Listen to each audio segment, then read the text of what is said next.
Okay, so here I am at the end of testing an ARC A750. And so one of the final things that I can do is simply see how the frame rate stacks up in the photo room. So let me go all the way up to like the top of the tower. Okay. So I'll find a single frame that I like to look at. Okay, so I like to look at this a lot.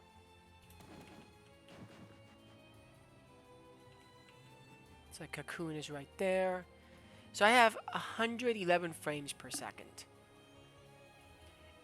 And this is uncapped. So if I turn around, 112 frames per second. So I'll do two of these. The first will be here. And so I will go to graphics where it says FSR1 performance. So 112 frames per second. On the balanced it's 98. Quality it's 88. Ultra quality is 76, 77. Off is at 57. Oh, 51. 50. 48. So there is a difference between native 4K and running performance, which is half of the resolution, upscaled then to 4K. Not very well on FSR 1.0. It's more like, let's say you want to turn off great graphics or good graphics in exchange for a heavy FPS increase due to light load.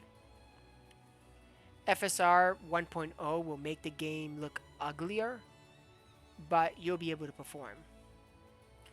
So the other area that I like to do this is in one of my favorite spots, which is simply going to Creano Cliffs.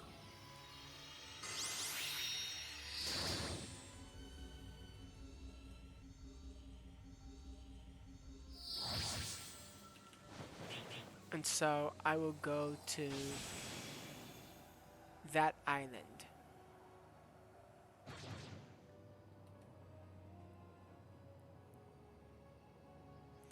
Now there's a neat thing here, and it's the fact that I get to control the weather. And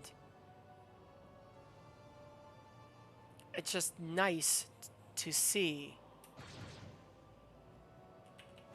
and test. So I'll just come up here and stand here.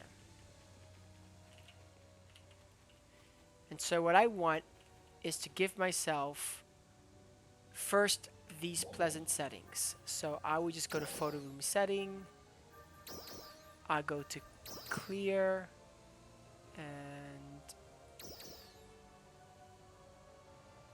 and that will be my baseline.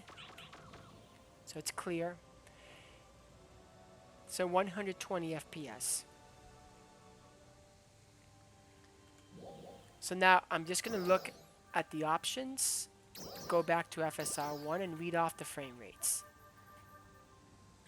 So performance is 120, balanced is 111, quality is 98, ultra quality is 85, native is 65. Now, this looks cute because there's nothing really out there compared to what I am about to show you. So let me just flip the screen 180 degrees and go back to FSR performance. Hey, look, it's not 120 anymore because there's a lot more on the screen. There's that huge tree and everything in the background.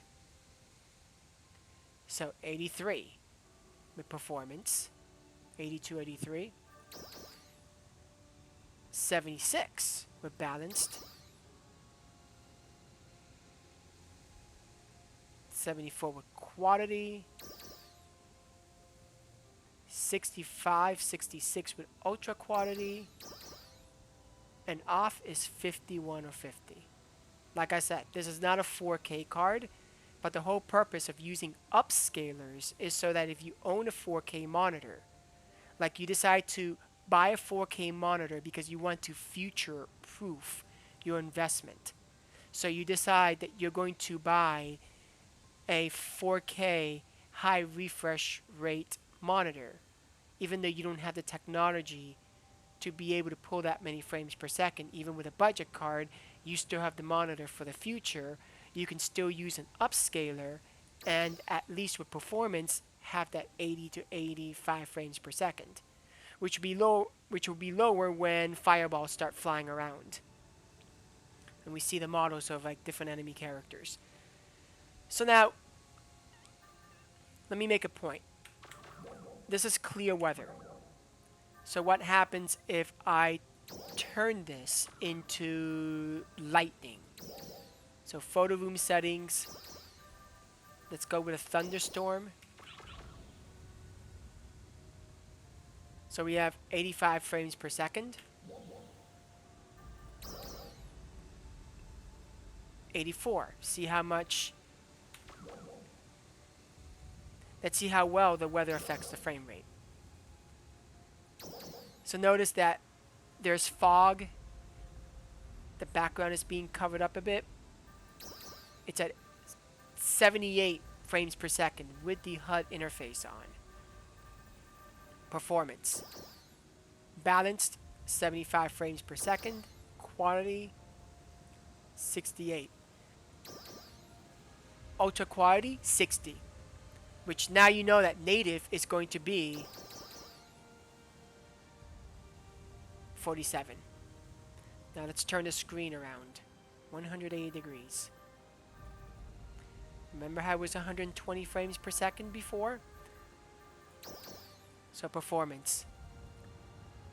110. So very easy that the weather itself can reduce your frame rate by 10 to 20% depending on where you are.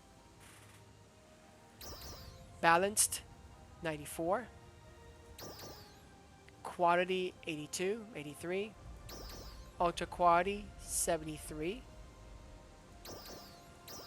Off, 53. Notice that it goes 53 to 55.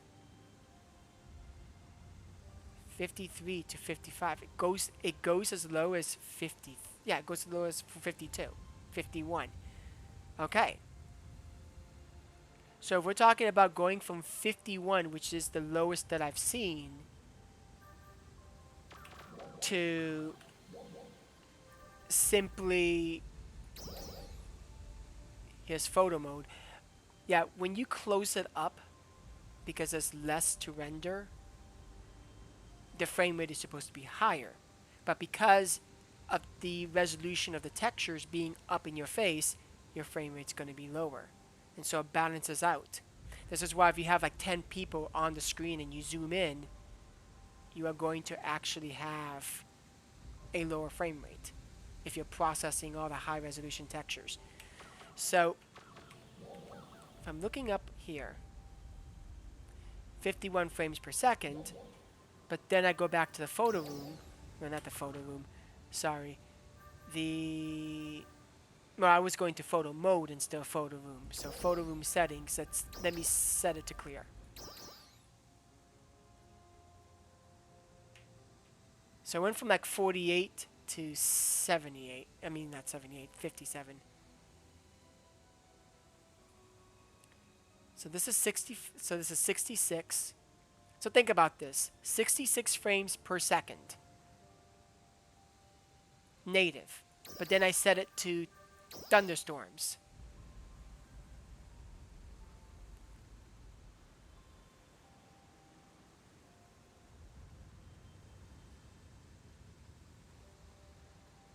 So from 66 all the way down to 52.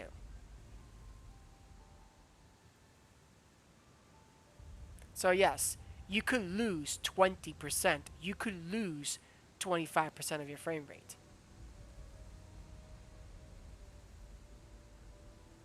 So the weather does affect your frame rate, as it should.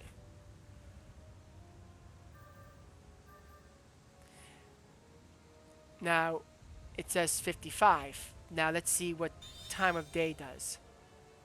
See, time of day affects everything, because if your time of day is night, the game doesn't have to process so much HDR and other things of that nature. But in the daytime, it has to actually process a little bit more. And this is why it went as low as 51 FPS at one point. So back to clear skies. So 67 frames per second. 68, and now there's a moon in the background. 69.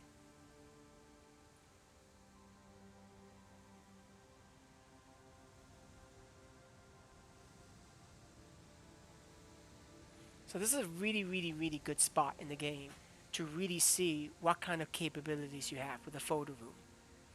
Now, again, this is a card that is not supposed to play at 4K, but it's handling itself well at 4K. It is a $200 card when you can find it on sale. Sometimes you do see it listed for $199 when normally it's like $210 or $220. Some places $230. And this is an ASRock card too. So interestingly enough, it does perform well. If I have to give a verdict to this card, it's actually a pretty high verdict, because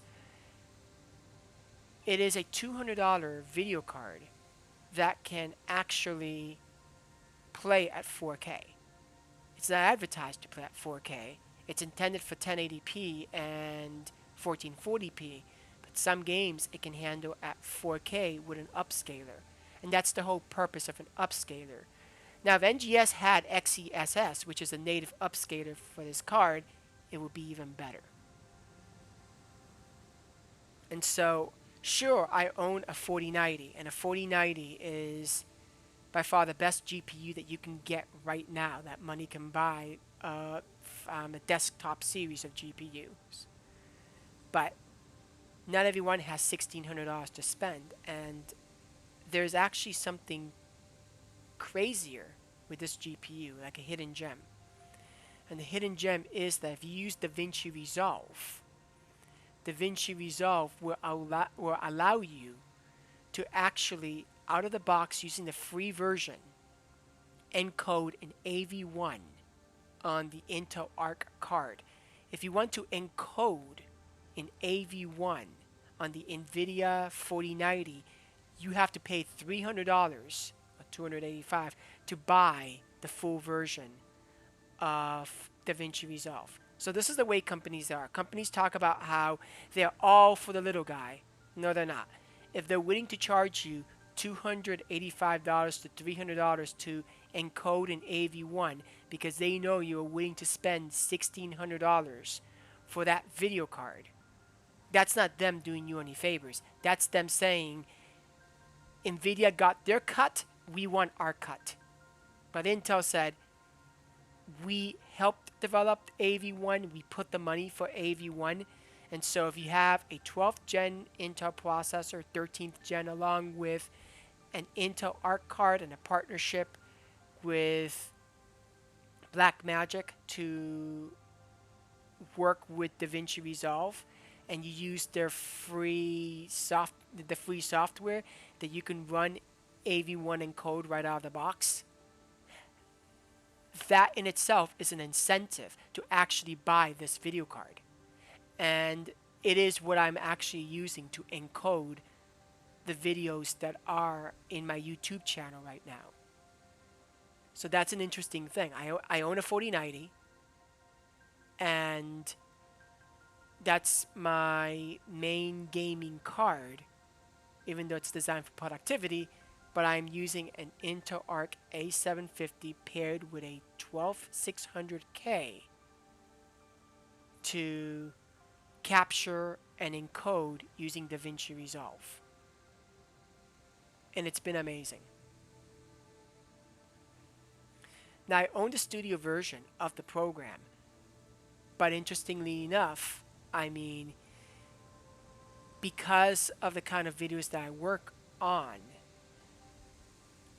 I have more than enough on this setup for this game. But it's still interesting to note that if a person spends $200 on an Intel Arc card, or even 100 to 120 on the lower end Intel Arc card, that you could use AV1 out of the box. And I guarantee you, I have seen many pieces of video editing software out there which has AV1 encode behind the paywall. DaVinci Resolve doesn't have a paywall for AV1 encode if you're using an Intel Arc A750. So if you want to play games, you want to stream in AV1, you want to encode and make videos in AV1 without having to deal with a paywall, hands down, it is my pick for the best budget card that I have seen in a long time. A card intended for 1080p and 1440p gaming that for this game in particular, I can actually play at 4K with an upscaler. So that's amazing. So this concludes my testing with the Arc A750. And I made sure that I did it exclusively for NGS because you're not going to find any websites that are going to test NGS. In fact, most of the websites are going to basically test console games that are 5 to 15 years old and wonder why you're not paying $1,000 to play something that old. And then talk to you about how optimized things are.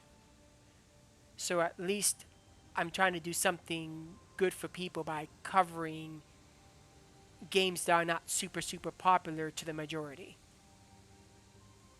Because as much as I love NGS, it really isn't as popular as, say, World of Warcraft or Final Fantasy XIV or Counter-Strike.